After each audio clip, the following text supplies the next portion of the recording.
address and to enlighten all of us with her valuable views regarding this topic. So-called distractions like mobile phones, social media, OTT platforms, no one has any time for reading books. Earlier, say about 2 decades ago, when I was traveling either by train or by flight, I used to find some few more passengers reading books. Now I think we hardly see that. All of you must have seen that also. We hardly see people reading during a journey. So what we see mostly is people peeping into their mobile phones. Some of them, playing such loud music that even if you want to. If you see the topic today, pleasure and power of reading, so befitting. Because we know knowledge is power, knowledge comes from reading. Reading not in force, but with pleasure. Friends, I'll tell you a small thing here. One day, brain asked the heart, why are you sending good morning messages to all without riches? Heart smiled and replied, brain, you to work, you need a reason. I work to build a relationship without riches. So, friends, the point here giving that example that read something, read anything, read everything without riches. And do it with a pleasure. Why? That will become a habit gradually. You will build up relationship with knowledge, and after all, you will realize the power of reading by acquiring knowledge. I am profusely elated to invite our Honorable Chief Guest, Mr. Choudhary, to cast the light of knowledge upon us with his views and help us assimilate the art of reading by comprehending its true essence. Over to you, sir. Thank you.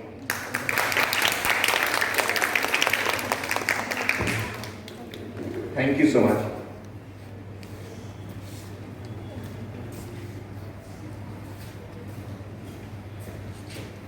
Where books are read and studied.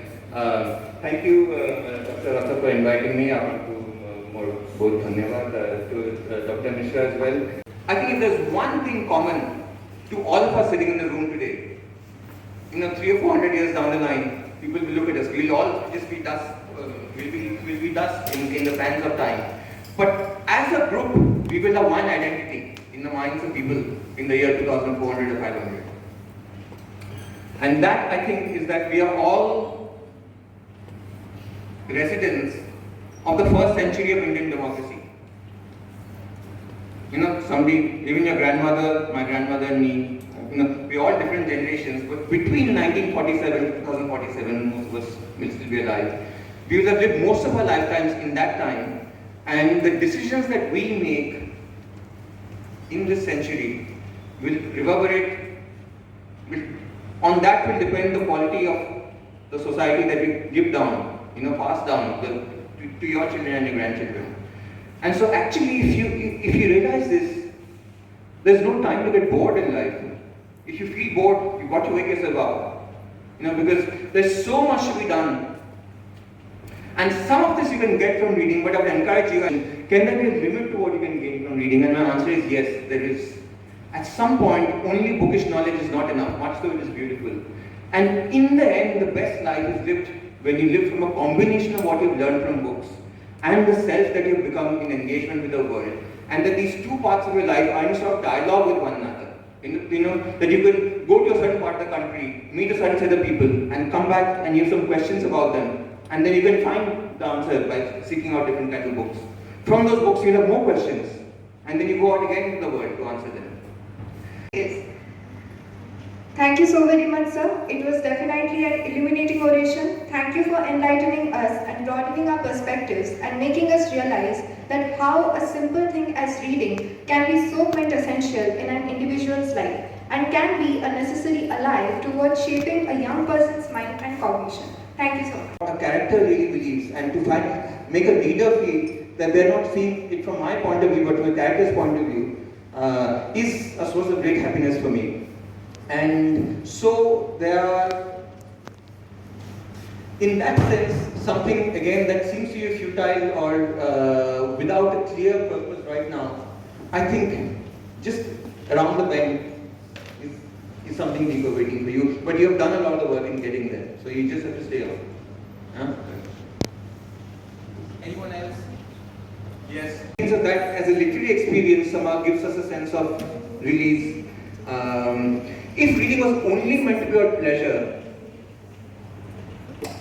then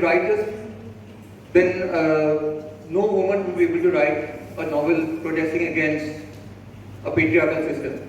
Because then readers would say, why disturbing what is already set up?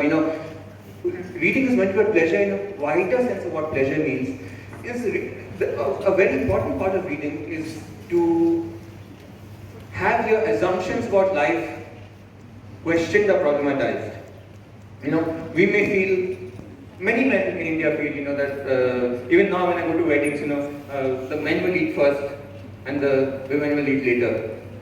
Or the men will drink together and women separately if they do. And you have to ask, is this a natural way of doing things that is mandated throughout history, or did we somehow just settle into this and now it can't be changed? And so actually, it's strange, but literature combines both the experience of deep pleasure with the experience of asking such difficult questions that those who read take into themselves that experience of of tumult, of Character, what the character is feeling, what is going on inside the mind of the character. So it becomes exhausting and overwhelming at one point of time.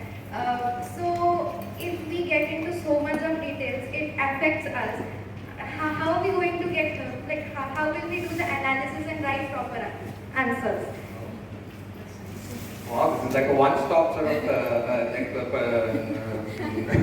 problems in literary studies. It's good. I think one should have these seminars once every 2-3 months, and it could be more fun to do it in this. You could order some tea and coffee and sort of.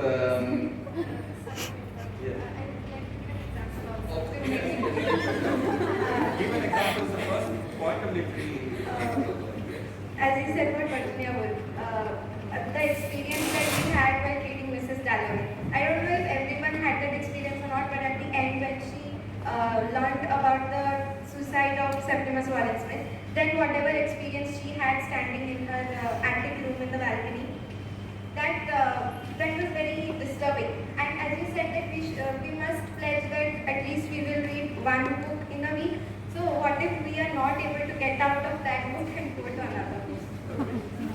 Very good question. If a book can have that sort of hold over you, by all means stay with it. There's no reason to escape such I recognize exactly what you're saying, because when I was learning to be a writer, people ask what are your favorite novels. In the end, I have to say that my favorite novelists are the ones from whom I learned how to be a writer. I didn't just read them for the pleasure of what they were saying. From them, I could see, in a paragraph, in a sentence, the way there's a kind of deep contemplation, which actually there's, I would say, I envy any reader who says that about a book, because you've actually fulfilled the writer's dream of what a book should be.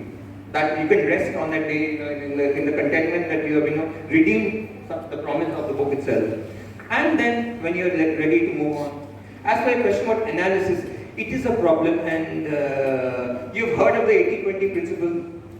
In learning how to do anything well, the first 20% of progress takes 80% of the time, and the next 80% of the way you can do very fast. Now I can do things very fast, which in my 20s I used to struggle to write a single. When I first started writing book reviews, it used to take me an entire day to write 500 words.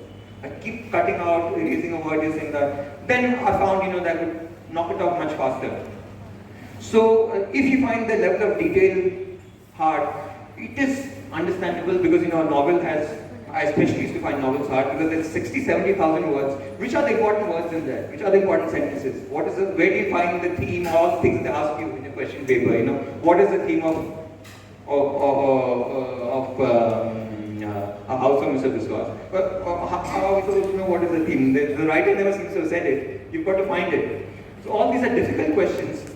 But that's where I think, separate from reading books, I even find, and that is why I've left a copy with Dr. Mishra. If I would say to you, and it's not purely out of a desire for personal profit, many answers to the questions that you've asked are there in some form or the other in the 50 or 60 essays in that book of mine. So if you want, I can leave a copy for the library, and whichever one of you want to read it, there are also many essays on Oriya writers, an essay on Basanti. You can see if there is some sense there. Or when you read a lot of essays, then you realize every writer also has a different way of finding out different details. It doesn't mean that you find the same details.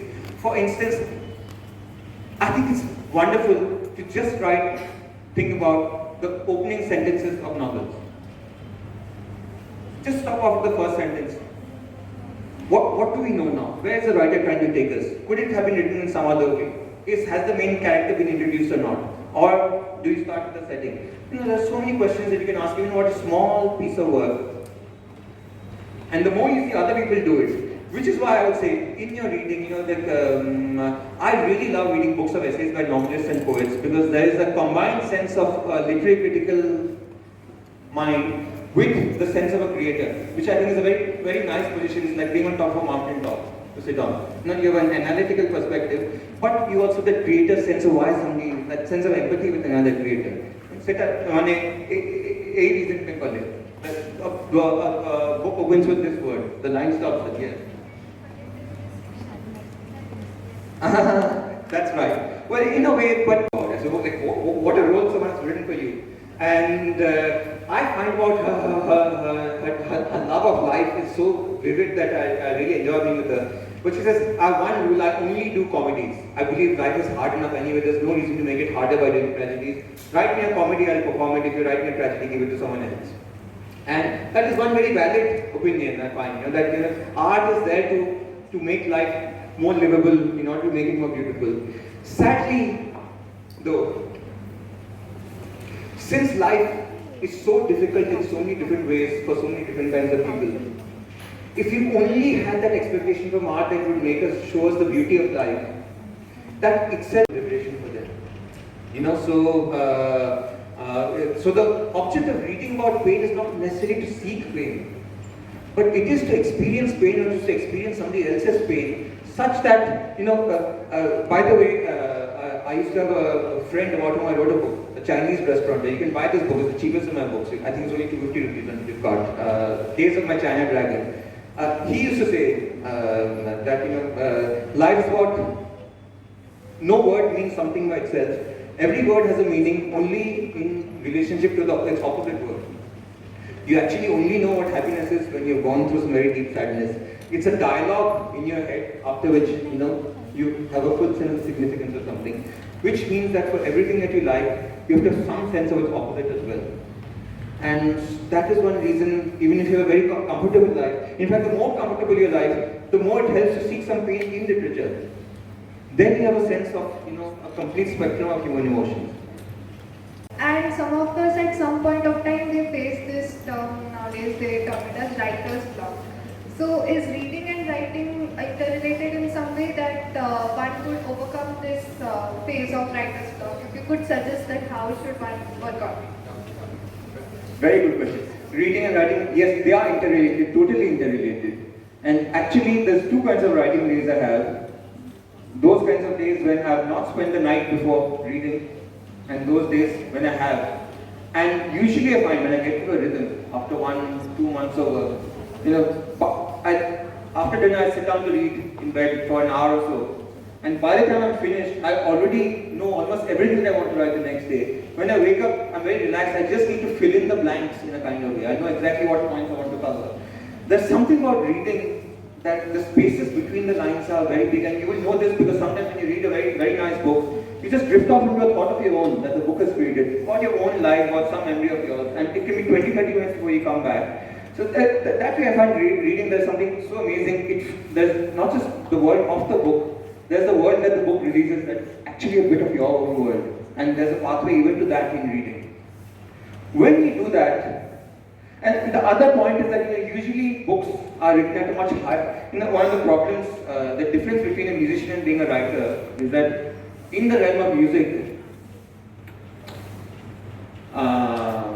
or in the realm of painting, for instance, painting is a better example. I have a friend who's a painter. When you sit down to paint, you might paint scenes from life, but life itself is not a painting. When you sit down to write, you're working in a medium which is always being used by people all around you. All of us use language all the time. And actually language in a market society, in a consumer society, love in literature. Is this a legitimate idea? What do we mean by understand? It's not love of literature, it's love in literature. What might this mean? And perhaps I'll give you an example. If there's a song, let's say a ghazal, that you love deeply, and this is why actually lots of writers use music as their medium to get into the mood for writing, including me, because there's something very closely connected between music and literature. But when you listen to a song, obviously the song is much more than the words, it's the tune as well. But don't you really enjoy how slow the song is?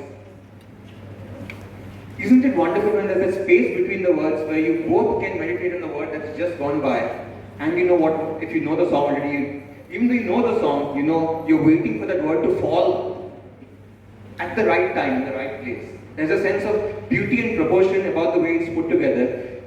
If someone were to explain the meaning of the song to you, would that be of any use? In the end, thousands of things can be boiled down to the same 10, 12 meanings. Life is darkness and light. You can boil everything down to a few things. That's not the point of it all. And if someone were to fast forward that song, wouldn't you feel outraged? It goes out of tune immediately. It's only the meaning only lies in your replaying it at the speed and in the form in which it has been composed. And sometimes I find, like some of you must be liking to sing. When you sing a song that you like a lot, sometimes you take it forward a little bit by holding a note somewhere, because it's so beautiful that you don't want to go on. There's something about art that actually makes you slow down. And you slow down a work that is already slow to begin with. What are you doing there? You are saying that immersion in that moment is so valuable that actually nothing else matters, and you want to stay in that note, in that soul, whatever, for a bit longer. It's like saying goodbye to an old friend, that last moment at the train station. You feel those moments can go on forever. You don't want it to end.